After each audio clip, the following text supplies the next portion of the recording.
Welcome to the Short Funk Podcast. I'm Tom Barbalet. Today, another question from listener Connor Seitz Bowen. How do you approach the phenomena of feral cats in your neighbourhood? What philosophy do I have associated with this, and what tactics do I use? When we lived in Las Vegas, Nevada, there was an epidemic of feral cats. There were people just leaving their cats when they left their houses. We had a house, maybe 2 or 3 houses down, that was just overrun with feral cats and feral kittens. People would dump cats outside this house. It was just really very difficult. We rescued maybe 2 or 3 of these cats, which we now have at least 2 of them surrounding me as I record this podcast. My first experience of feral cats, however, in great numbers was in Kuala Lumpur, Malaysia. And in Kuala Lumpur, the cats organized themselves like street gangs. They would actually literally have sit-downs where you would have 10 cats, 5 aside, come and meet in our back garden in Malaysia. And they'd sit in a kind of wing formation.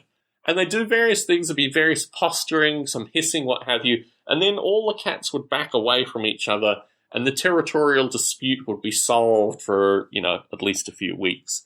They'd have groups of kittens. It was all very well organized. And to watch these feral cats behave in this almost like Sopranos-like manner was very striking to me. And I realized that actually there was a politics in groups of felines, particularly associated with alpha males, and what kind of standard dominance structures, which enables me to own 4 of the creatures quite comfortably to this day.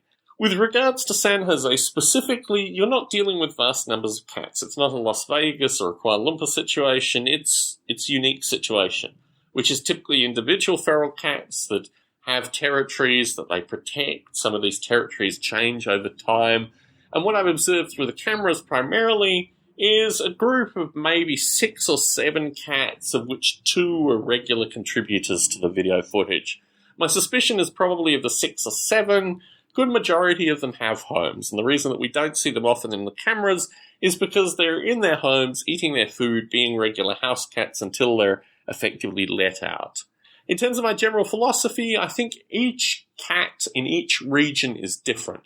I think there's more distinct differences between feral cats than there is between humans in areas, in large part because the modes of communication that humans get and the kind of societal programming and all this kind of stuff, very top-down, very much that we're language creatures in an environment, and there are shared ideas, and there are notions of religion and politicians and, all these kind of things.